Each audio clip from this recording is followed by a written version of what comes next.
Hey everyone, welcome back to my channel. If you've been with me since the dawn of the man-apes, then you know that we're almost home in Clarke's 2001 A Space Odyssey. So today we are going to continue on part 5 of David Bowman's journey, where he's alone and he's very much alive, and we'll see how he navigates the stars on his journey to Saturn, and more specifically, to the moon of Japetus. So we'll unpack these 10 short chapters and follow the quiet voice of David Bowman to see what's awaiting him on the moon of Japetus. So grab something warm, the ship's heater's on the fritz, let's dive in.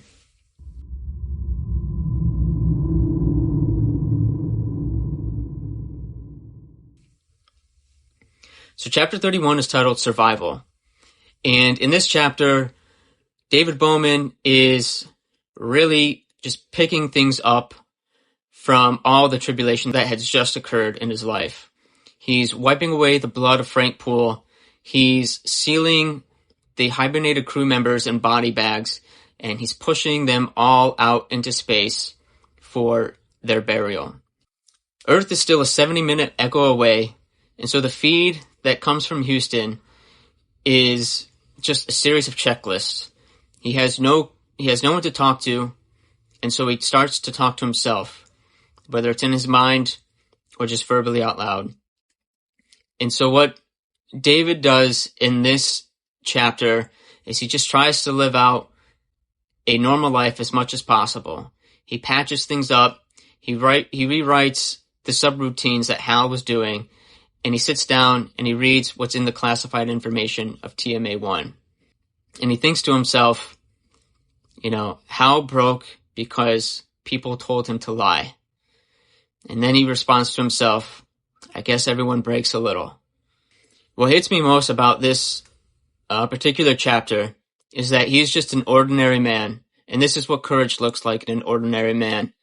It's just him alone doing what needs to be done day in and day out.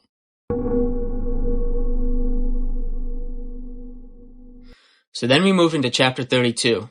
And this chapter is titled Concerning ETs. And here, David Bowman moves his pillow to the control deck to get closer to the coffee machine and to the only window that still feels like a window. Not only that, but he wants to be responsive for when things start to go wrong, if things will go wrong. So he's on the ready at all times, getting a very uneven amount of sleep. And so here he starts to binge read briefing folders about wormholes, plasma clouds, anything that he can kind of get his hands on. He's trying to just fill his day with something that's human, whether it's books or whether it is music, or movies or plays. He's trying to fill his mind with just the human experience. And so as he's doing all this, he is also starting to write, what words he will start to say as he approaches the TMA-1 there on Japetus within Saturn, or around Saturn's rings. And so when I think about, what he's trying to say, I often think about, I was thinking about Neil Armstrong and, what he maybe was going through as he's approaching the moon. And, you have to wonder kind of what's going through his mind and how he came up with the line, one small step for man, one giant leap for mankind. So as we're going through David Bowman's routine kind of day, we move into chapter 33, and chapter 33 is titled Ambassador. And so here, Saturn's rings slide into view. They're thin as paper, but they're bright as hope. And David's new routines are 50 sit-ups, powdered eggs, Johann Sebastian Bach at 0.8 volume. And, the novels that he's reading start to gather dust. He can't stand another character that gets to go home when he knows that he is unlikely to go home. So he records logs to Earth, to children who won't be born until he's a ghost. And out the window, the rings remind him, everything beautiful is temporary. And if you're a Christian, this might have some Ecclesiastes vibe. It's something that I, kind of picked up as I was reading the chapter. And Clark really delves into the mind of a man who is never going to return home, and I think he captures it fairly well in this chapter. So then we move into chapter 34, and this one's titled The Orbit of Lepidus. So Discovery starts to kiss the gravity well and settles 60 miles above the strangest moon in the system. There's a white side, there's a black side, there's a razor straight ridge that goes down the middle. It's as if God had changed his mind midpoint when making this moon. And so on the midnight hemisphere, a perfect rectangle squats in a crater, 660 feet tall, with ratios of 1:4:9. And this 1:4:9 ratio has been repeated throughout this book time and time again. And so David Bowman sees this massive rectangle, 660 feet here on this Lepidus moon, and all he can do is wonder. And as a reader, here we continue to ponder, what is TMA2? Though we can see it, we have not the slightest idea of what it really is. So then we slide into chapter 35, and this one is titled The Eye of Lepidus.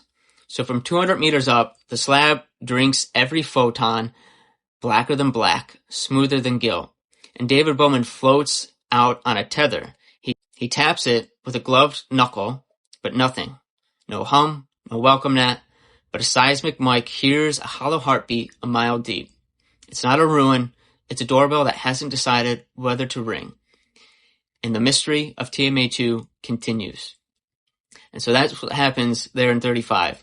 David Bowman goes out to look at this TMA2 rectangular object on this moon, yet nothing.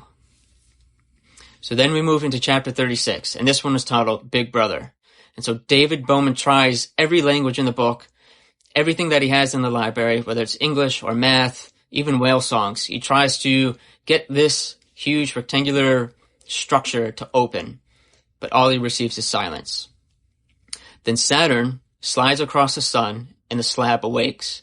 Facets shimmer, gravity twitches. The pod's skin warms like toast. It isn't angry, it's curious.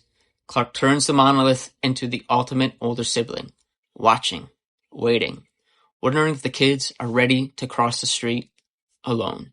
Then we go into chapter 37, which is titled Experiment. And Arthur C. Clarke finally spills the beans on what this thing is and where it actually came from. It came from these water dwellers who built starships, and then they ditched the bodies that they had, and they became nothing but pure minds. Now, as these pure mind beings, they garden galaxies, dropping these monolith-like seeds. And Earth was just one petri dish in their cosmic lab, and they call it the Stargate. This is a chapter that makes you close your book and really wonder, is there anything else out there? So then we move into chapter 38, and chapter 38 is titled The Sentinel. And David Bowman nudges the pod forward close enough to touch the monolith.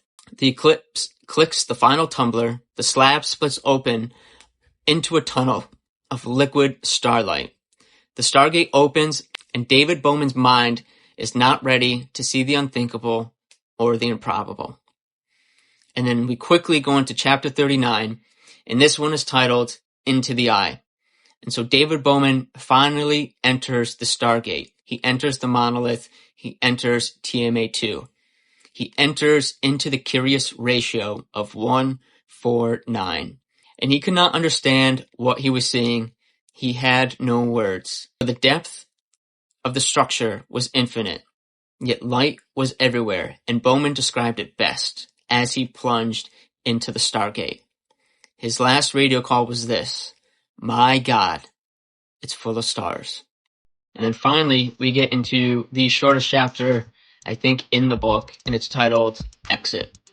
And so space turns and space twists.